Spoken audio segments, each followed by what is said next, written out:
Director Mzengi, for your opening introductory remarks. Yes, good morning, members of the Fourth Estate. I shall be using lingua franca, as they say. The language we use, we have our own vernacular languages, but we are put in a situation where we have to use a language which is not our mother language for us to do business, to understand each other. So I shall be using the English language as the lingua franca, as they say.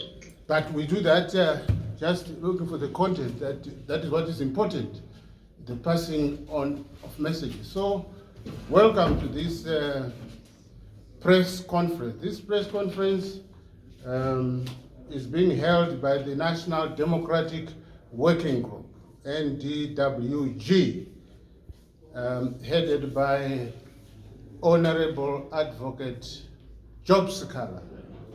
And because of the turbulent waters in which we have been thrust by the current Zanu PF regime, we have had to call for this press conference. You are welcome, and I will be joined by the person who was supposed to make opening remarks, Darlington Chigwena, who is our information chief or spokesperson. You know, the economic hardships that have besieged our nation. So connecting and doing business is a bit difficult. I'll also be joined by the SG, Gerald Tavengwa, of the National Democratic Working Group, among the leaders who are supposed to come. So allow me to be the leading team player. I'm putting on the shoes of the NDWG acting chairman and the head of our political affairs department. So I'm putting on two hats today. A part of a head, which is facilitative role, which is the title of our leader as chairman and facilitator. So the facilitative role remains with the chairman as I deliver the official statement of the movement here. Our movement is a consultative movement consulting Zimbabweans on the way forward. We are having a very serious governance crisis.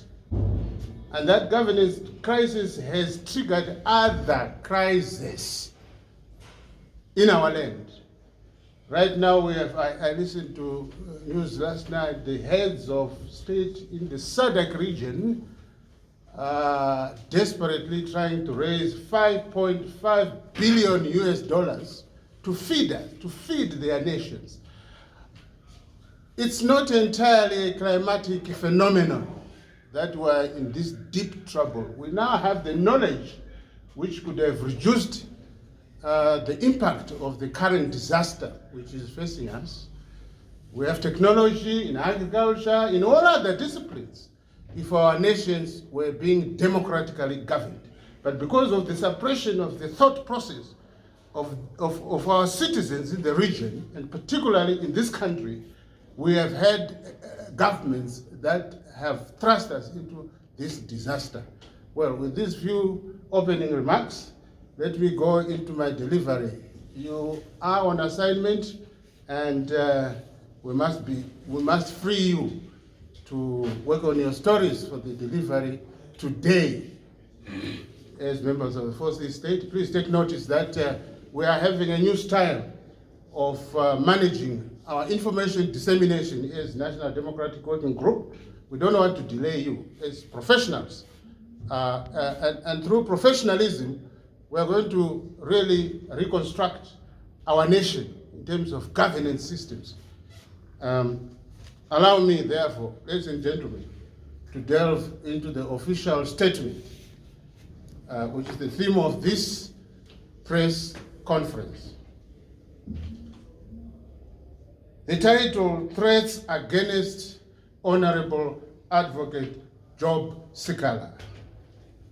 in the light of an unjustified onslaught and calls by Zanu PF functionaries, among them Nick Mangwana, Energy Mutodi, Sengezo Chawangu, Owen Muda Ngwe, and Zanu PF Varakashi, destroyers, including Zanu PF Youth League Midlands Province, who have just joined this team of players who are calling for the arrest and further persecution of the National Democratic Working Group Chairman and Facilitator Honorable Advocate Job Sikhala, following his address at the UN 16th Human Rights and Democracy Summit held in Geneva, Switzerland on 15 May 2024. It has become imperative for our NDWG consultative movement to set the record straight on this matter. The National Democratic Working Group stands in solidarity with the statement made by Honorable Advocate Job Sikhala at the United Nations Human Rights and Democracy Summit held in Geneva, Switzerland on 15 May 2024, just about 5 days ago.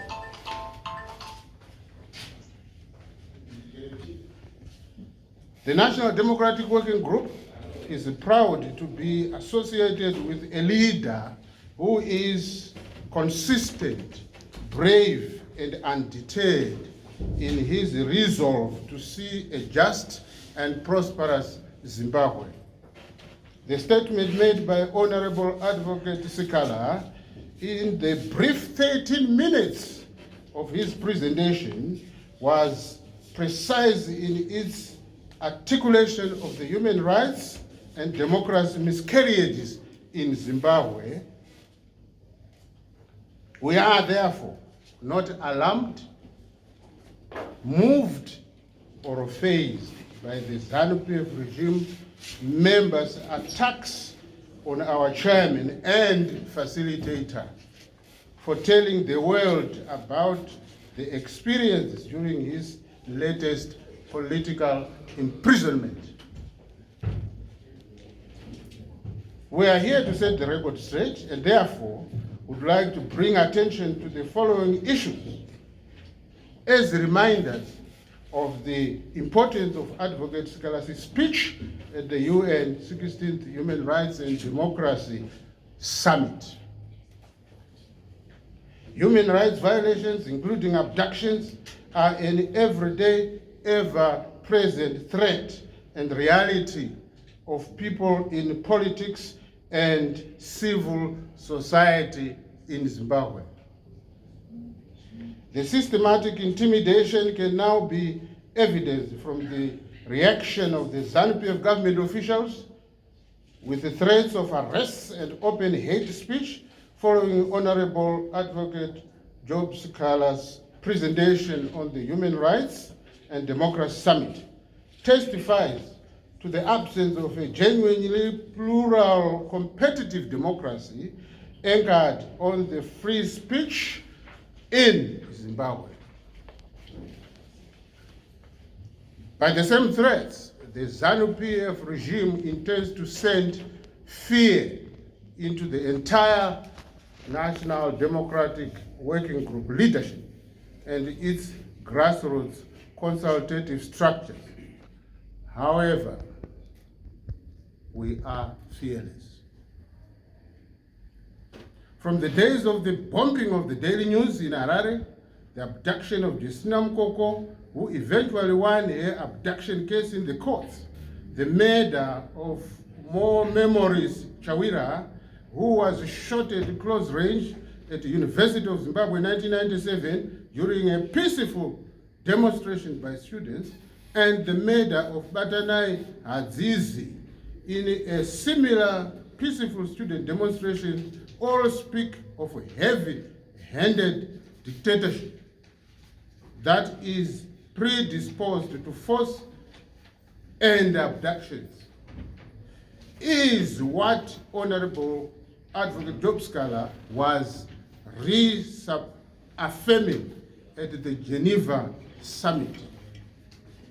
There was a reaffirmation. More Blessing Ali was chopped into pieces and stashed into an open well by a Zanu PF thug, Pius Jamba. The still unknown whereabouts and the fate of Itai Dzamara resonates with a culture of abductions, as is the abduction of Tafadzwa Ngadziwore and murder of a cleric, Tafumane Masaya, in Mavuku Tafara constituency, in a by-election which saw the seat ceded to Zanu PF in mysterious circumstances. The interference of the Central Intelligence Organization, CIO, in Zimbabwe's August 2023 bogus general elections through shadowing organizations such as Forever Associates Zimbabwe, FAZ, only demonstrates how the ZANU-PF regime's so-called democracy is a complete farce.